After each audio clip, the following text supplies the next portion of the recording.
And welcome back to a fresh episode of the Business Growth Show. Delighted to be joined by Tim Brown today. Tim's a CEO over at Hook Agency. They help contractors focus their marketing on their best customers, take action on their behalf to help them rank higher on Google. Tim, a warm welcome to the show, sir. How are you? Hey, thank you very much for having me, Sam. How are you doing today? Yeah, all good on this end, my friend. And looking forward to chatting to a fellow SEO professional all through. We're covering all bases in terms of how our listeners, how our viewers can turn their content into a referral generation machine. So yeah, excited to jump in on this topic because I think it's going to be massively useful for everyone that listens in, watches in. So first things first, Tim, why are referrals so important? Why should we really be concerned about generating so many referrals for our business growth? Yeah, so many small business owners tell me that referrals are their number one source of leads. And I am always impressed with the quantity of referrals some businesses get. It's a great testament to how awesome their services are. And the funny thing is, though, if you ask them, hey, what are you doing to increase referrals?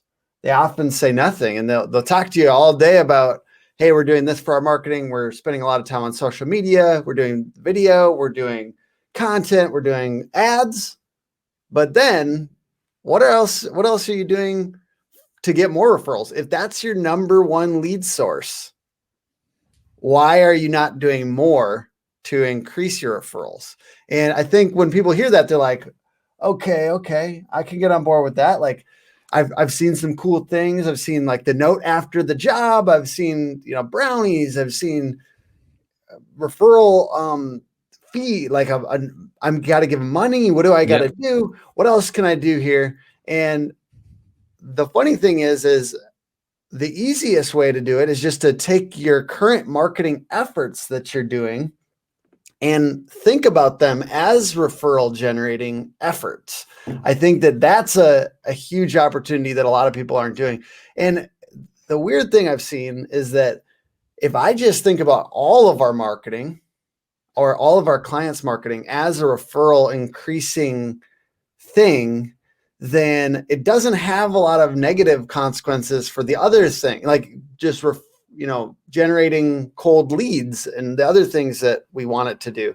So it's a good mindset to be in, to every piece of content that you're creating to be intended to get more referrals, because it's the same principles. It's like they ask, you answer kind of things. Like I'm answering questions that my sales team has said our prospects are having. I'm creating video. I'm collaborating with other awesome people like you. And those types of things all still help the cold lead generation too. Got it.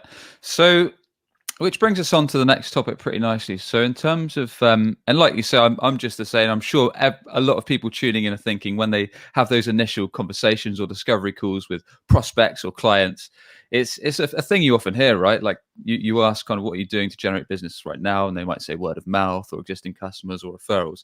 And that does, you're exactly right, tend to be the thing that comes up. But that's definitely an interesting point when you do ask what are you actually doing to up that, to increase that. I imagine most people when they hear that are thinking, probably not a lot actually. Maybe I it's can do weird. more. It's very weird. And it's like, a lot of people, it's 80, 90% of their, I think ours is 62. And I'm proud of that because we have so much, just like you guys have a lot of business from Google search. Sure. And so I'm proud that it's not that crazy high, even though we get a lot of referrals. I think that at the end of the day, I want to touch on a couple things that increase referrals just as principles. I do think the tighter your niche, the more money it spits. So just an easy way to remember, like if you're going after niches, it's way easier to refer you business. Like it's very difficult to refer somebody business that does everything, that has all of the specialties and that serves all of the kinds of clients. But let's say you're a pavement company, for instance. Sure. If you only do business parking lots, it's a little bit easier to remember that company. And it's a little bit easier to choose the types of people that you should be collaborating with on content. So it's not only thinking of every piece of content that you do by yourself, but also like who should we collaborate with on this that also owns the audience? And sometimes that means they have a lot of followers in that niche, which I do think can be really cool and like on social media, and you can do a video with them, but also who has the relationships. So if there's like a, association that all the people that make the choice around parking lots, if they're an association that they're part of, why are you not part of that and maybe collaborating with the association?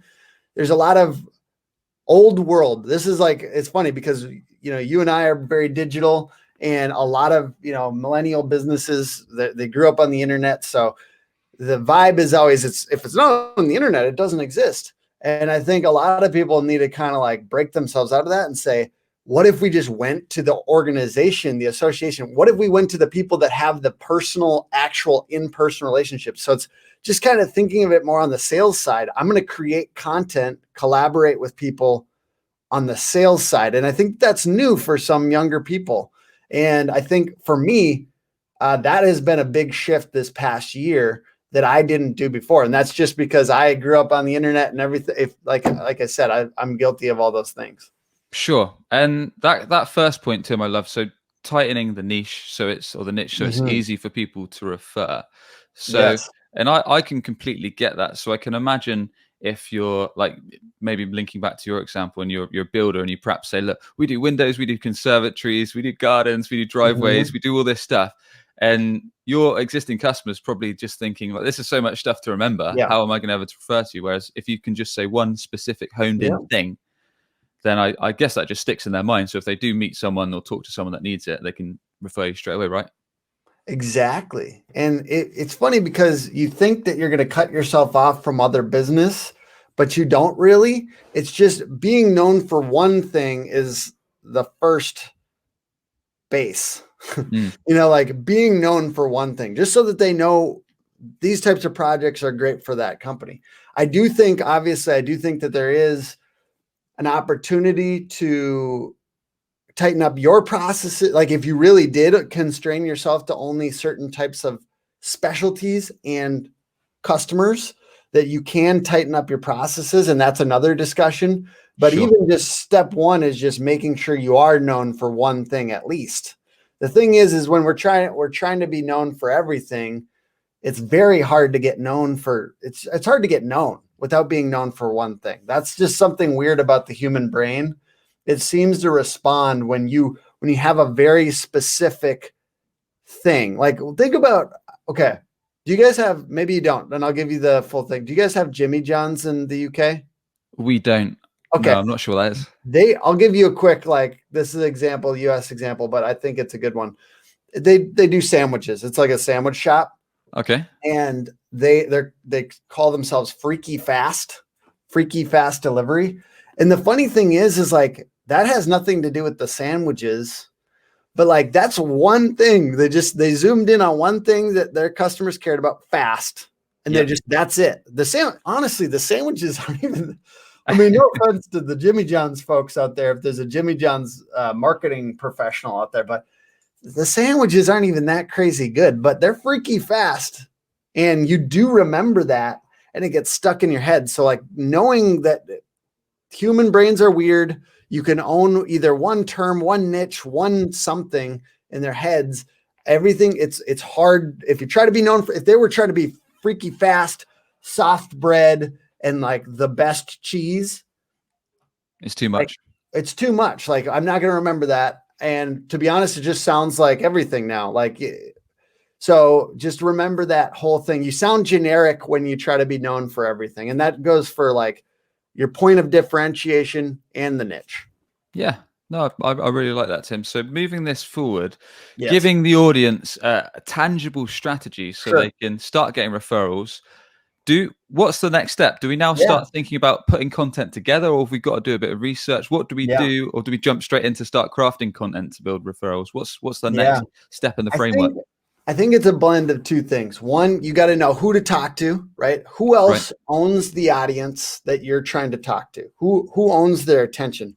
So whether it's an influencer in that market, whether it's another business that, let's say, talks to those customers all the time.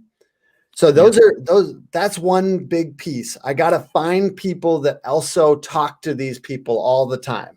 And I say also because you're probably, a lot of the people we're talking to, they have customers already. Let's say you've got 10 customers and they've got 10 customers. Collaborate together. And then I think being a good referral partner is also a big piece of this. I refer a lot of business out. And I also I'm focused on, if I want to prime the pumps with another business, if they own that audience, I'm going to try to refer business to them in a way that they see, right? Yeah. Hey, you should join this organization. Hey, you should talk to these people. Hey, I'm going to connect you by email. So that's one way. Then include them in your content. Do a video together, do a blog post. Basically find them and then collaborate with them. So, and you probably already know some, but let's collaborate with them more. Let's do more video with them. Let's do more content with them. And then the other component is you do want people to listen and watch this content, right? So you have to build your audience. And I think a good way to do that is by making sure that you are talking about topics that your ideal customers care about. And one of the best and easiest ways to do that, and this might be review for some of your audience, but just a reminder, is just, hey, listen in the sales process. What questions are your ideal prospects asking on a regular basis? Sure. And writing those things down, especially if they come up twice, especially if people ask the same question 3 times in the last month and you don't have a piece of content on it, I think you're wasting your own time, because you keep on answering this question in detail. You could just send them the blog post or send them the video. So having good topics is the other really important piece here. We need to collaborate with people on blog posts and videos that also own this audience's attention. And we need to have good topics, and we need to get better at creating great topics that people are actually going to tune in for.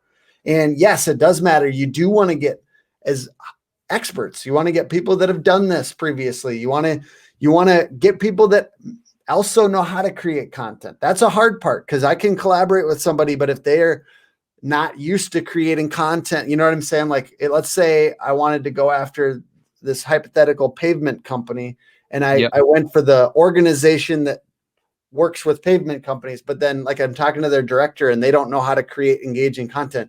You can't just go in dry with these folks that are not used to doing this. You kind of have to find people that also are creating content. So that's a hard part. Like I said, that's what I was going to ask. So it'd be great to break this down, Tim, for anyone that's completely new to this, in terms of, so you mentioned something at the start of this chat, who actually owns the attention of your target customers, the people you want to sell to, the people you want these juicy leads from for these projects that we want to be closing deals with. So how do we go about, perhaps you can share an example of something you've done, or a story or something. Sure. How do we go about finding these people that do own the attention? And then, as you were alluding to just then, how can we actually strike up a conversation with them? How can we outreach to them with something that's going to be of value, rather than just another cold email on their inbox that's going to piss them off? Dude, and how can we get a worthwhile conversation started? And this is another reason why the niche is beautiful, to have a niche, because I think part of it is anything digital is very easy to ignore. Mm-hmm. But if you show up at and I know this is COVID times, but previous to COVID times, going to trade shows, and I think, hopefully soon, maybe 6 months, 9 months from now, going to trade shows, shaking hands, getting on a name, each other's name basis with people. And that's why the niche is almost like a prerequisite here to you have to choose a niche, because I'm talking about going to niche trade shows. Like, for instance, for a marketing company to go to the marketing company trade show, or, show is not going to necessarily be that effective, because you're just talking to a bunch of other people that, want to talk to marketing agency. I'm talking about whatever niches are most lucrative for you. And if you're let's say a construction company or something, you need to get around the homeowners. You need to get around the people that own that audience. So I do think it's basically like in person is the best, to be real. Like, and that's something we're all see, here's the deal. This is, I need to preface this with, I am not an in-person guy. I am a very on the internet guy. I love the internet and I love marketing, and sales scares me. So that's like everything I do. If I go to this trade show, it's terrifying. And like somebody, you're sitting there across the table from somebody and they can just reject me outright. And they did. And it's scary. But ultimately I went to the trade show with the mindset of I'm going to meet and shake hands with referral partners. I did have a booth, but what it really matters is meeting and shaking the hands of referral partners. So maybe you don't even need a booth. Maybe you just go to the booths and you shake the hands of the people. They do send good salespeople there. Like let's say it's a software company that you want to team up with. Let's say it's another tech company or something for a marketing agency. Try to get things that are adjacent to you. So like if you're a fence company, make sure that you're kind of going to the landscaping. You know what I mean? Like make sure it's kind of around natural you. fits that you don't want it to be business with. Yeah, exactly. You don't want it to be like 2 or 3 notches away from what you are. Okay. Because if you go too far away from what you are, then there's never a obvious conversation for them to have with their customer about you guys. So if you're, let's say, a kitchen remodeling company and you're trying to talk to the fence company about referrals, that's not going to work. It has to be indoor. You know what I mean? And then gotcha. So basically, like for anything outdoor, you'd want to do outdoor companies and collaborate with all of them. And for anything indoor, you'd want to do all indoor companies and collaborate with them. And for marketing agencies, you want to go with tech companies, not necessarily like, I don't know that I'm going to get as many referrals unless they're a customer from like actual, let's say construction companies, because that's our niche. But got it. So it sounds like from what you've said there, Tim, we need to understand whether it's going to these events, whether it's going to these places that are potential referral partners that are relevant to what we do, where they're going to hang out, so we can start some conversations with them. And I'll just say this. I think ultimately it comes down to, so you're trying to expand. You know what I mean? Okay, actually, you know what? I'm going to, just to liven this up, I'm going to go into a dating example, because sometimes that's easier to like get this. Sure. It's like, I remember when I dated online before I found my wife, and but we met online. But basically you were always trying to expand. This is a funny one, but you're always trying to expand a little bit on what you had done. So like if you're in the dating app, you wanted to expand it to Facebook. And if you're in the Facebook, you wanted to expand it to a phone call. And if you're a phone call, you wanted to expand it. You know what I'm saying? Like you want to expand it from wherever it is. You don't want to get stuck in the same little spot. So for a referral partner, you want to expand it to, hey, could we get 10 minutes on a phone call just to chat briefly about this? Like I might have a referral for you, that kind of thing. And ultimately you want to actually be able to deliver on that. And then, hey, I want to maybe do a longer video chat. So see how we could be of service to you guys. Like I do go in this mindset with the service mindset. And that's part of why we're doing content with referral partners, is because we have a service mindset. How can we be useful to these guys? And then, so one-to-one conversation is, I guess, in lieu of trade shows, what I'm really saying is how can you get in video chat, one-to-one conversations and be useful to them? Like show excellence, show I care about the customer, be in person as much as in person as you can do. If it's a one-to-one video conversation, that's as close as you get, right? Because you can have your expressions, you can show your passion, and you can ask them how are you guys being more useful to customers right now, considering COVID, and what else? What are you guys doing? How could maybe we could be useful to your customers in some way? Maybe I can send you a couple people that would be, I do it with the pretense also of just learning about them and what they do. And I think ultimately at the end of the day, you kind of have to, you have to be able to deliver on that. Don't do that unless you really actually have the intention of referring them business. But I think that is a big piece to it. And then expanding it outward to that, hey, let's record some content together. And got it. Yeah, I think that that's one way to do it. That makes sense. So yeah, strike up that conversation. Obviously, like you say, if it's now, it's got to be digital, it's got to be video, it's got to be Zoom, whatever the channel you choose. And yeah, I like the dating analogy of growing it. So moving Yeah. it from one platform and progressing the Yeah. conversation over time, which is much like marketing, where you might go from an initial lead to phone call to discovery call to presentation to close, whatever it may be. So moving this forward, are there any things we need to consider when it comes to actually collaborating, when it comes to putting together this juicy content and working together to build content that's going to appeal, I guess, to, is it both of your audiences, because you want to do something that's mutually beneficial, and ultimately to start these referrals from other channels coming in to grow our businesses, to grow our sales?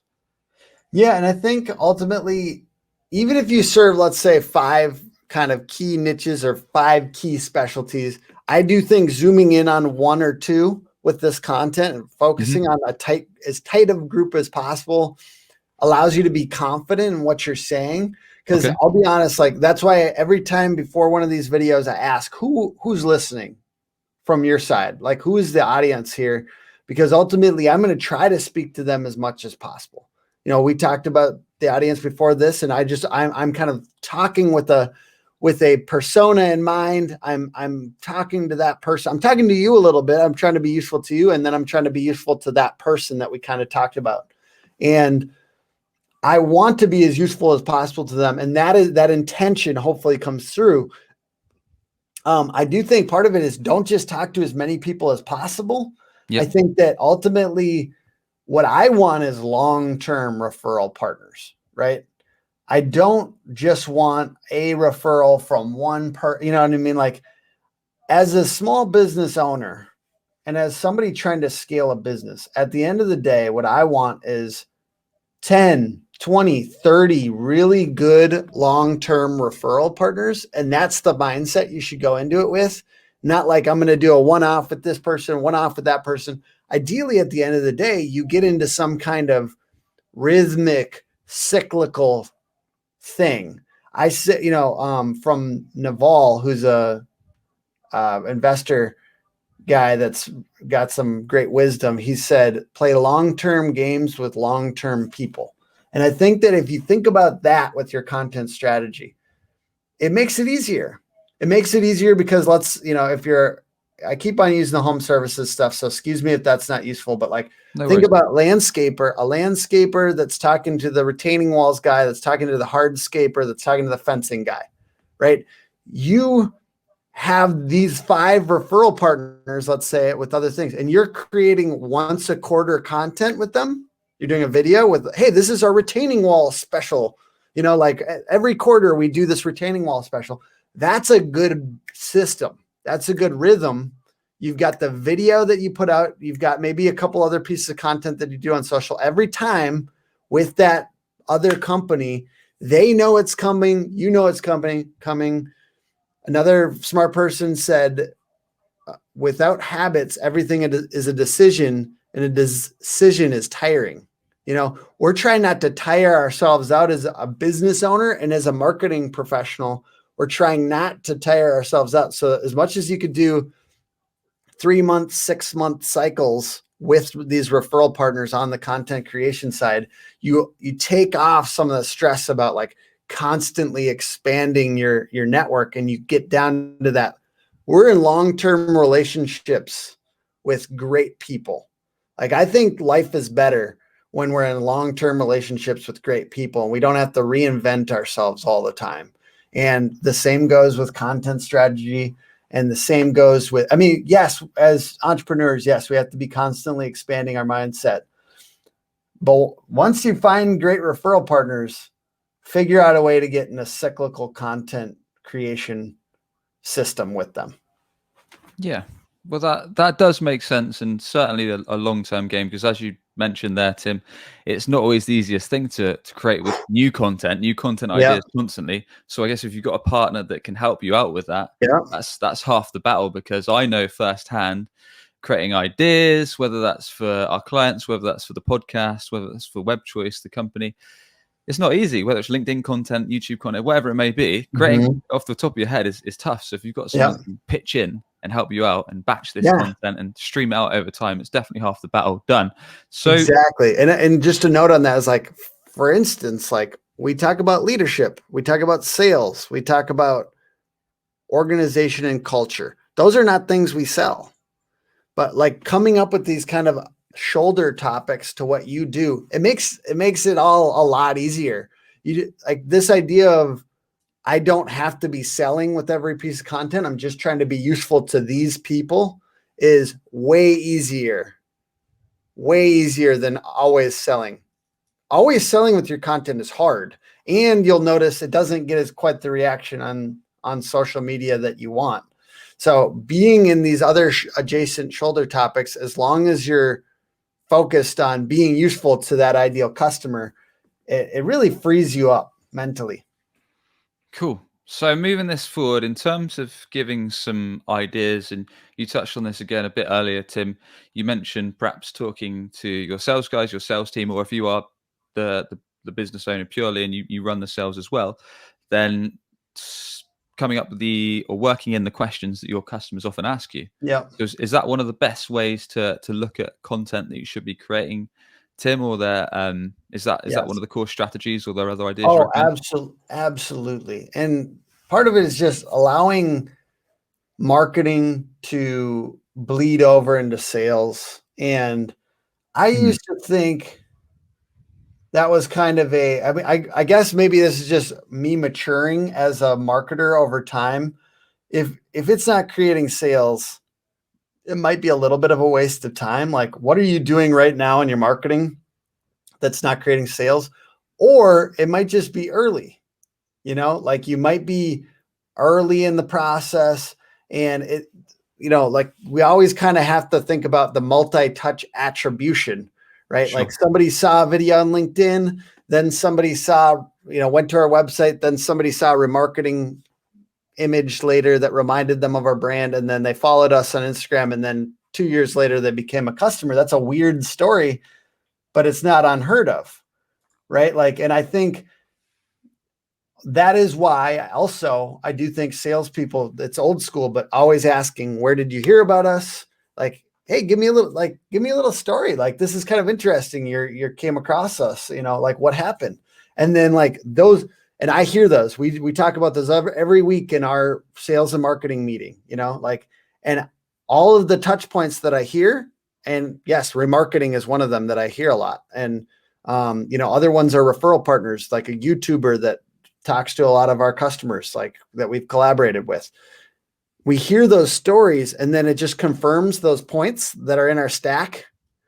But we're not necessarily always just thinking lead generation with every piece of marketing that we put out. I think that that's a big mistake that a lot of people do. If it doesn't create leads, it doesn't stay.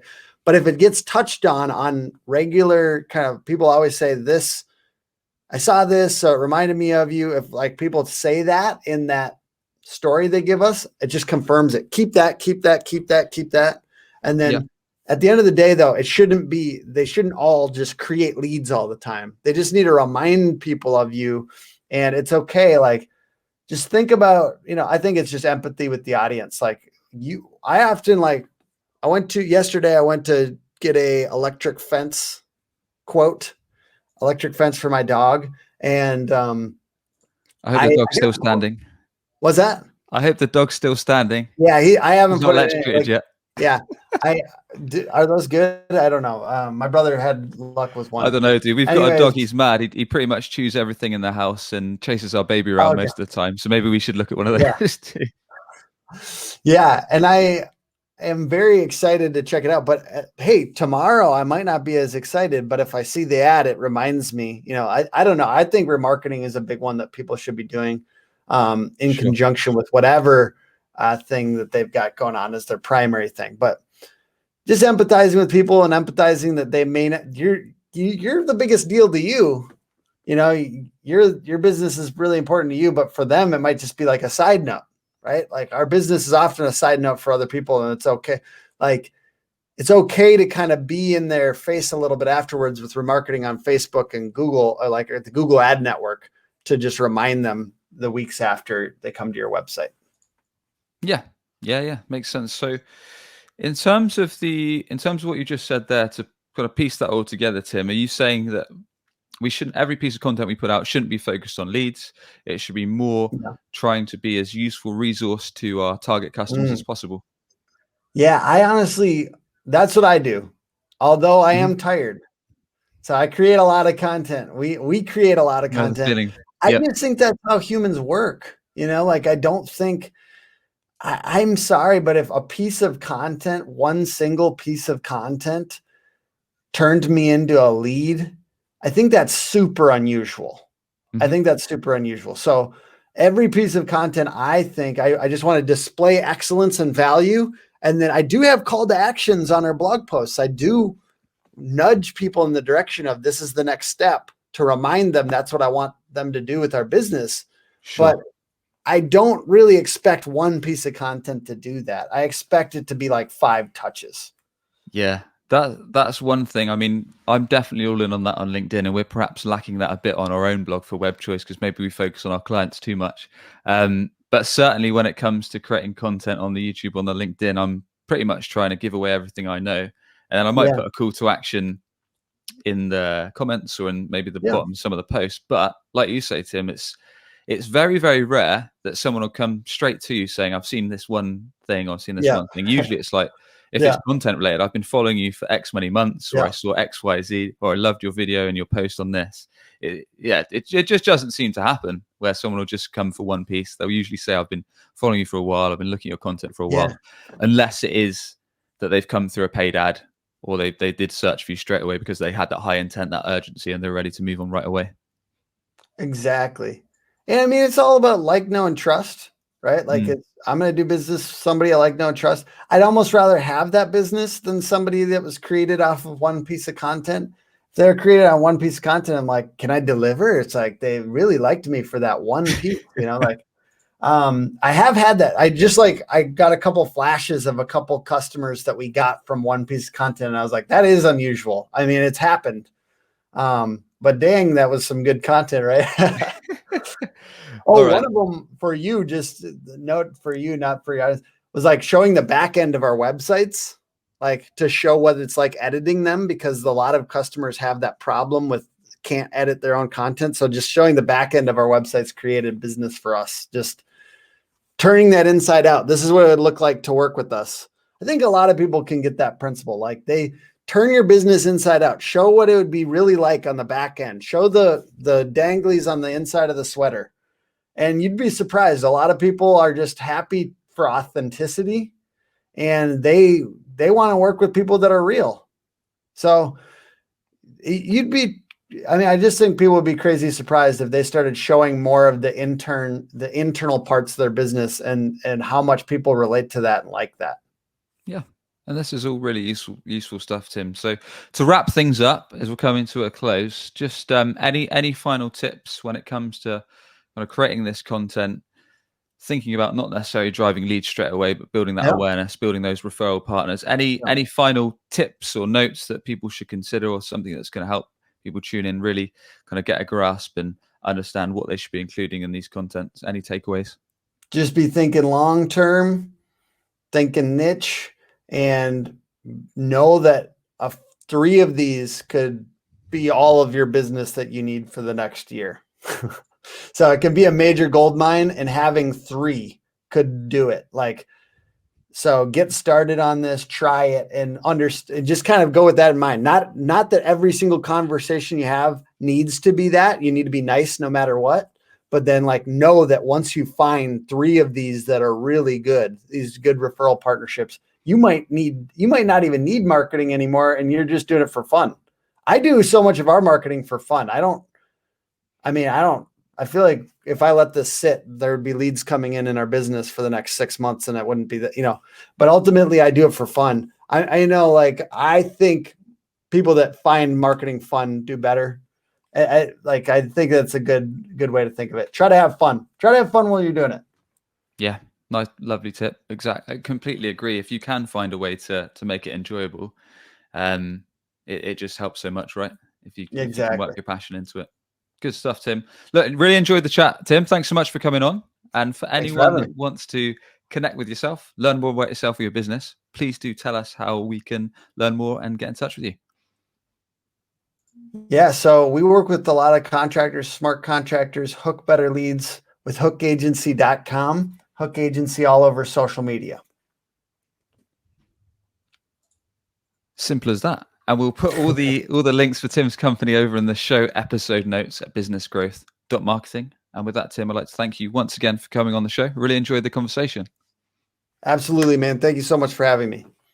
Cheers, dude. And if you enjoyed the show, be sure to hit subscribe for Business Growth Show, wherever the heck you get your podcast from. We interview business leaders each and every week to provide actionable tips across marketing, across sales, all with the goal to help you grow your business and grow your sales revenue. And with that, we'll catch you on the next episode.